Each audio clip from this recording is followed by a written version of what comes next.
धर्म के खिलाफ उंगली उठाएगा उसकी ठठरी बार देंगे।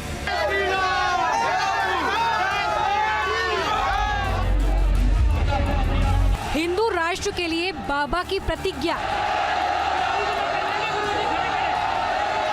शंख की ध्वनि से यात्रा का आगाज।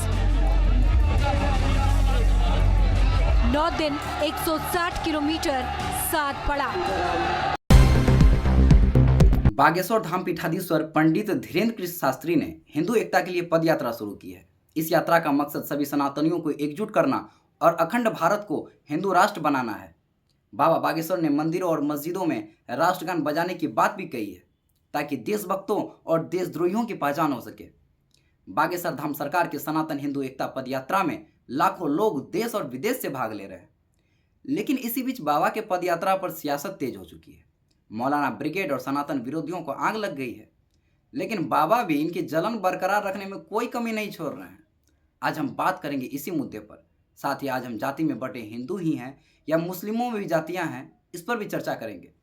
जय श्री राम, स्वागत है आपका रिवीलिंग भारत चैनल की इस एपिसोड में। बाबा बागेश्वर ने इस हिंदू एकता यात्रा के माध्यम से कई संदेश दिए हैं, जैसे कि जात पात की करो विदाई, हिंदू हिंदू भाई भाई।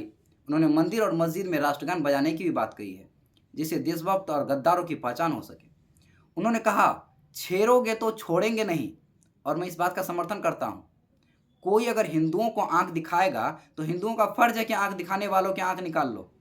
गांधी की विचारधारा कि हिंदुओं पर हमला हो तो प्रतिकार नहीं करना चाहिए, ये अहिंसा का पाठ ही हिंदुओं को धर्म से विमुख बना दिया है।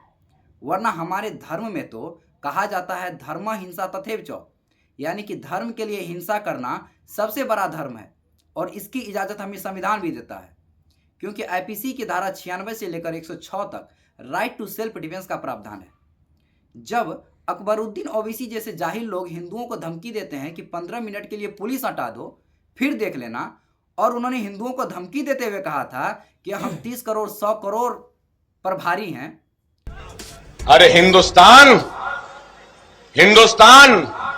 हम 25 करोड़ है ना, तुम 100 करोड़ है ना, ठीक है। तुम तो हमारे से इतने ज्यादा है, 15 मिनट के लिए पुलिस को हटा लो, बता लेंगे किसमें हिम्मत है, कौन ताकत है। 15 मिनट हटा लो। जब कोई कश्मीर में खड़ी होकर कहती है कि तुम कितने हिजबुल्ला मारोगे, हर घर से हिजबुल्ला निकलेगा। आपने एक हिजबुल्ला चीफ को मारा है, हर घर से हिजबुल्ला निकलेगा।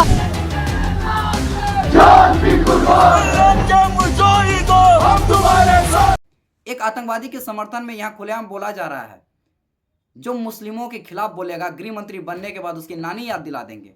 और जब आप कहते हैं कि मैं होम मिनिस्टर बनूंगा तो सबको नानी याद दिला दूंगा, वो अच्छी बात है कि गंदी बात है? मेरा सपना है। यह बयान है सपा नेता अबू आजमी का। लेकिन तब तो किसी के पेट में दर्द नहीं होता है, कहीं कोई चू नहीं होती है, और ये सब लोग आज उनके समुदाय के हीरो बन चुके हैं। लेकिन वहीं अगर कोई यह कह देता है कि हिंदुओं एक हो जाओ और प्रतिकार करो, तो वो विवादित हो जाता है। हिंदू एकता पद यात्रा पंडित धीरेन्द्र कृष्ण शास्त्री की एक यात्रा है। इस यात्रा का मकसद जातियों में बटे समाज को एकजुट करना और जाति मुक्त समाज की लौ को आगे बढ़ाना है। इस यात्रा के दौरान बाबा बागेश्वर साधु संतों शिष्यों के साथ मिलकर गांवों, शहरों और नगरों में जाकर लोगों से मुलाकात कर रहे हैं और समानता, शांति और आध्यात्मिक जागरूकता का संदेश जन जन तक फैला रहे हैं। आज बाबा बागेश्वर यह यात्रा कर रहे हैं, लेकिन सोचने वाली बात है कि वे सब कर किसके लिए रहे हैं? अपने लिए, अपने परिवार के लिए नहीं। हिंदुओं, ये सब हिंदुओं के लिए कर रहे हैं। यह हिंदू समाज आज जातियों में बटा है, और इसे बांटने का काम इसी देश में हमारे वोटों से जीते नेता करते हैं, जिन्हें अपनी कुर्सी के लिए वो उपयोग करते हैं। आज सदन में इस बात पर चर्चा होती है कि जातिगत जनगणना होनी चाहिए। मैं कह रहा हूं, आपको अच्छा लगे ना लगे, जाति जनगणना इस हाउस में, इस सदन में पास करके हम आपको दिखाएंगे। क्यों भाई, क्यों होनी चाहिए जातिगत जनगणना? जिससे तुम इस हिंदू समाज को जाति में बांटकर अपनी कुर्सी पर बैठ सको। आज राहुल गांधी कहते हैं कि जातिगत जनगणना होकर रहेगा। अब राहुल गांधी अपने ही कांग्रेस की विचारधारा को नहीं मान रहे हैं। आज राहुल गांधी अपने को अपनी दादी और इस देश के पूर्व प्रधानमंत्री इंदिरा गांधी से भी ऊपर समझने लगे हैं, क्योंकि इनकी दादी ने क्या कहा था, पहले आप सुनिए। असल में मेरा विश्वास जातिवाद में नहीं है। मैं तो चाहूंगी कि ये शब्द हम हटा दें अपने देश से, हम सब अपने को एक माने। अब आप बताइए, इंदिरा गांधी सही या राहुल गांधी सही? क्या कहेंगे ऐसे नेताओं को? अपनी राजनीति के लिए समाज को बांटना बंद करो। बटेंगे तो कटेंगे का नारा को अपने मन मस्तिष्क में बैठा लो, क्योंकि सामने वाला कभी आपसे यह नहीं पूछेगा कि तुम राजपूत हो, तुम ब्राह्मण हो, तुम जाट हो, तुम बनिया हो, तुम लाला हो, तुम यादव हो। उनके लिए तुम बस एक काफिर हो और कुछ नहीं। कुरान मजीद के सूरा 9 आयत नंबर 5 में लिखा है, फिर जब पवित्र महीने बीत जाएं तो मुशरिकों यानी मूर्ति पूजकों को जहां कहीं पाओ कत्ल करो और पकड़ो और उन्हें घेरो और हर घात की जगह उनकी ताक में बैठो। सूरा 2 आयत नंबर 191 में लिखा है, काफिरों को जहां पाओ उनको जान से मार दो। सूरा 8 आयत नंबर 12 में लिखा है, इस्लाम को न मानने वालों का दिल अल्लाह भर देगा और गैर मुसलमानों की गर्दन काट कर तुम्हें उनकी शरीर काट देना है। ऐसे काफ़ी सारे आयत है कुरान में।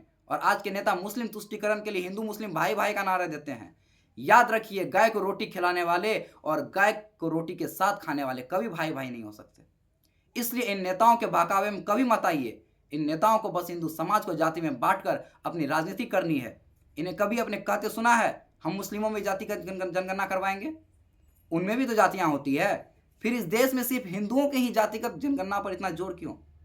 क्योंकि जब आपको बांटना होगा तो वे आपकी जाति पूछेंगे और जब आपको काटना होगा तो वे आपका धर्म पूछेंगे। यही है जातिगत जनगणना, क्योंकि इन्हें हमला सिर्फ हिंदुओं पर ही तो करना है।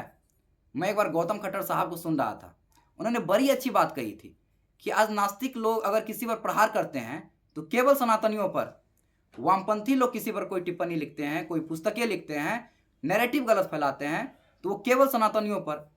ईसाई लोग कहीं जाकर चंगाई सभा लगाते हैं और उन्हें चंगा करने के नाम पर ईसाई बनाते हैं तो वो केवल सनातनियों को।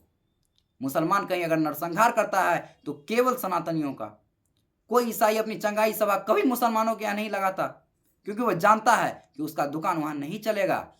आज चारों तरफ से सनातन पर हमले हो रहे हैं, लेकिन सनातन विरोधियों एक बात याद रखना, सनातन को तो मिटाने वाले मिट गए, लेकिन यह सनातन नहीं मिटा पाए।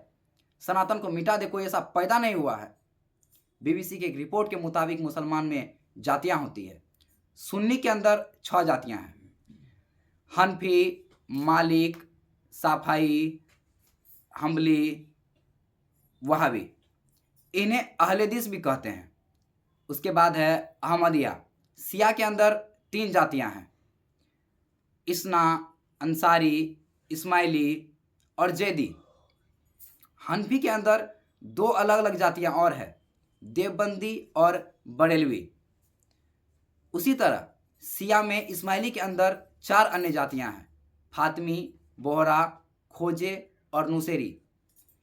मुस्लिम में तो जात पात तो इतना है कि ये मस्जिद भी उड़ा देते हैं और इनको अल्लाह से कोई मतलब नहीं होता। आए दिन खबरें आया करती है कि पेशावर की मस्जिदों में बम विस्फोट, 100 मरे 200 घायल। राज्यसभा सांसद रहे अली अनवर अंसारी कहते हैं, जीने से लेकर मरने तक मुसलमान जातियों में बटा हुआ है।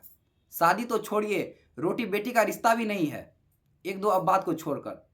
उनका कहना है कि जाति के आधार पर कई मस्जिदें बनाई गई है। गांव-गांव में जातियों के हिसाब से कब्रिस्तान बनाए गए हैं। हलालखोर, हवारी, रज्जाक जैसी मुस्लिम जातियों को सैयद, शेख, पठान जातियों के कब्रिस्तान में दफनाने की जगह नहीं दी जाती है। उनके अनुसार कई बार तो पुलिस को बुलाना पड़ता है। तो जरा सोचिए, कितने लोगों को पता है कि मुस्लिम में आपस में जाति में बटा हुआ है? आपको इनकी जाति देखने को नहीं मिलेगी, क्योंकि इनकी जाति इनके आपसी परंपरा और रीति रिवाज तक ही सीमित है। और जब बात धर्म की आती है तो आपस में बटे हुए नहीं हैं। वो अपने धर्म के प्रति कट्टर हैं, लेकिन आज हिंदू समाज आपस में बटकर अपने ही पैर पर खुद कुल्हाड़ी मार रहा है। हिंदुओं, आप भी अपनी जाति सिर्फ अपने पारिवारिक रिवाज तक ही सीमित रखो। आप जिहादियों के लिए बस एक काफिर हो। इसलिए हिंदुओं को एक होना अत्यंत जरूरी है। जाति, आखिर हम कहते किसे हैं जाति? जब एक ही धर्म के लोग सामाजिक कारणों से अलग अलग बढ़ जाते हैं तो चाहे उसे आप कोई भी नाम दे दो धरातल पर, तो वह जातियों में बंटने जैसा ही है। शिया और सुन्नी दोनों मुस्लिम हैं, परंतु ये मुस्लिम धर्म के अंदर दो मुख्य समूह है जो एक तरह से जाति है। अहमदिया भी मुस्लिम है, परंतु उनको शिया और सुन्नी दोनों अलग मानते हैं। ईसाई धर्म कैथोलिक और प्रोटेस्टेंट में बटा हुआ है। फिर ईसाई धर्म में ही कितने अलग अलग समूह हैं जिन्हें अलग अलग चर्च का नाम दिया गया है। तो विश्व में वास्तव में कोई धर्म, कोई समाज नहीं है जो एक या दूसरे रूप में बटा हुआ ना हो। वह सारे हिस्से जातियां ही हैं, चाहे वो अपनी सुविधानुसार इन हिस्सों को कोई भी नाम दे दे। इसलिए अपने लिए ना सही अपने परिवार की रक्षा, अपने बच्चों के भविष्य के लिए, इस राष्ट्र की रक्षा के लिए एक हो जाओ। आज संकल्प ले लो कि हम आपस में जाति में नहीं बटेंगे। कोई अगर हमसे पूछे कि किस जाति के हो तो बोलो कि मैं एक हिंदू हूँ, और जो भी हिंदुओं को एक करने के लिए अग्रसर है उसका समर्थन कीजिए, उनका साथ दीजिए, क्योंकि हम सबका एक ही संकल्प होना चाहिए। अगर हुआ मेरे धर्म पर घात तो मैं प्रतिघात करूंगा। मैं हिंदू हूं और सिर्फ हिंदुत्व की बात करूंगा। मैं सनातनी हूं और सनातन का समर्थक हूं। अगर मेरी वीडियो से किसी को चोट पहुंचती है तो मैं कोशिश करूंगा कि और गहरी चोट पहुंचे। अगर आप मेरी बातों से सहमत है तो आप मेरे YouTube चैनल को सब्सक्राइब कर सकते हैं। साथ ही फेसबुक, इंस्टाग्राम और ट्विटर पर भी हमें फॉलो कर सकते हैं। फिर मिलते हैं राष्ट्र और धर्म से जुड़े किसी और मुद्दे के साथ। तब तक के लिए वंदे मातरम, जय श्री राम।